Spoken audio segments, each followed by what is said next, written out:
I mean, the kinship that I have with the Mad Hatter is, it's basically just us with our emotions on the outside, you know. And especially with this particular film, we got a chance to explore the Hatter and his emotions a little bit more than, well, a lot more actually than the last film. I'm deeply humbled by this great honor, which comes from you, the people, which means everything to me, certainly, and means everything to us all. Because the only reason that any of us are up here is because of you. So thank you for that, really, all of you. Disney thinks they own Jack Sparrow. On paper, what they do. The costume, the walk, the slurred brilliance, the beads, the coal-lined eyes, the swagger that made the Pirates of the Caribbean. The Curse of the Black Pearl, a global phenomenon. But Johnny Depp is proving something dangerous. You can own the ship, you can own the brand, but you cannot own the soul of the pirate. While Disney protects its intellectual property like a fortress, Depp has quietly sailed in the opposite direction, not back to Hollywood, but toward Europe. This isn't just a contract dispute, it's a war over creative identity. And the battlefield is bigger than one character. In Hollywood, magic is manufactured, and legally, it's owned. When Johnny Depp created Captain Jack Sparrow for Disney, it wasn't a handshake deal between artist and studio. It was something far colder.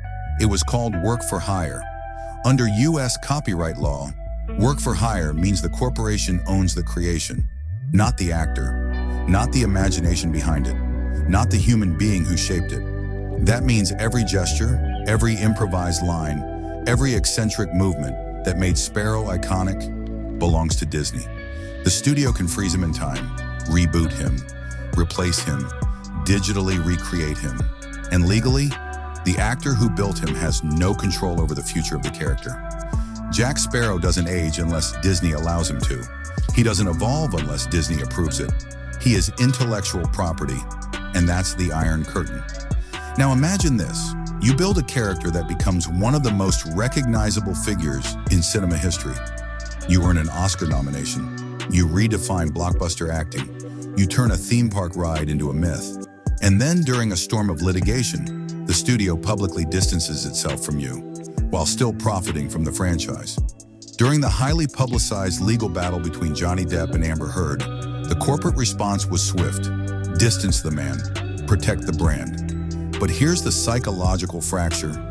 When your face is the brand, what does that distance really mean?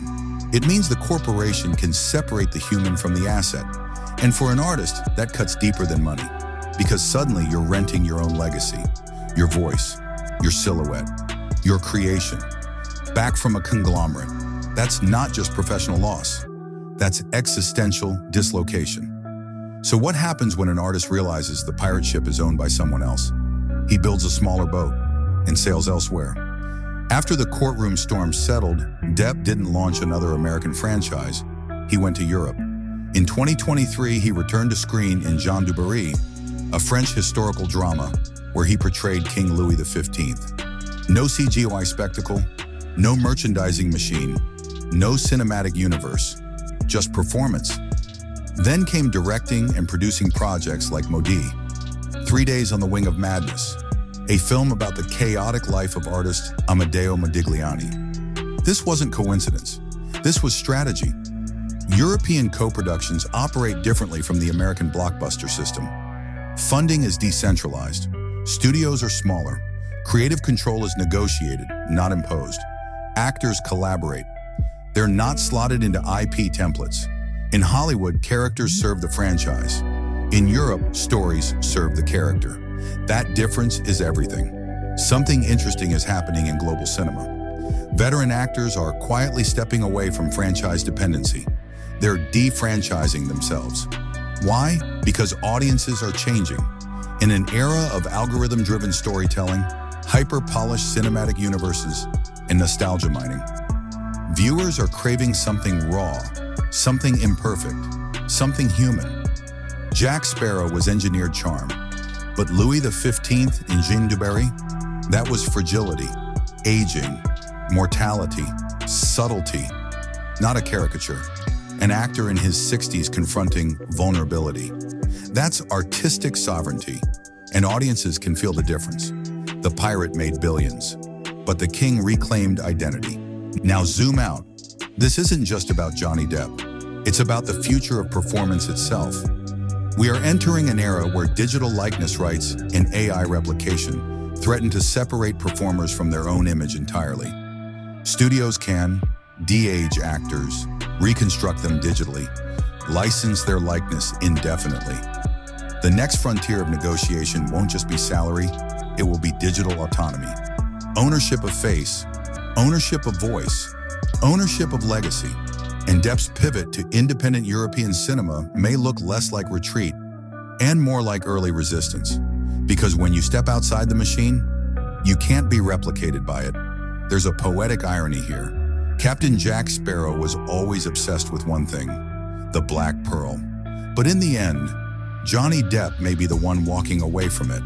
Not because he couldn't fight, not because he couldn't negotiate, but because true rebellion isn't about reclaiming the ship. It's about building a different ocean.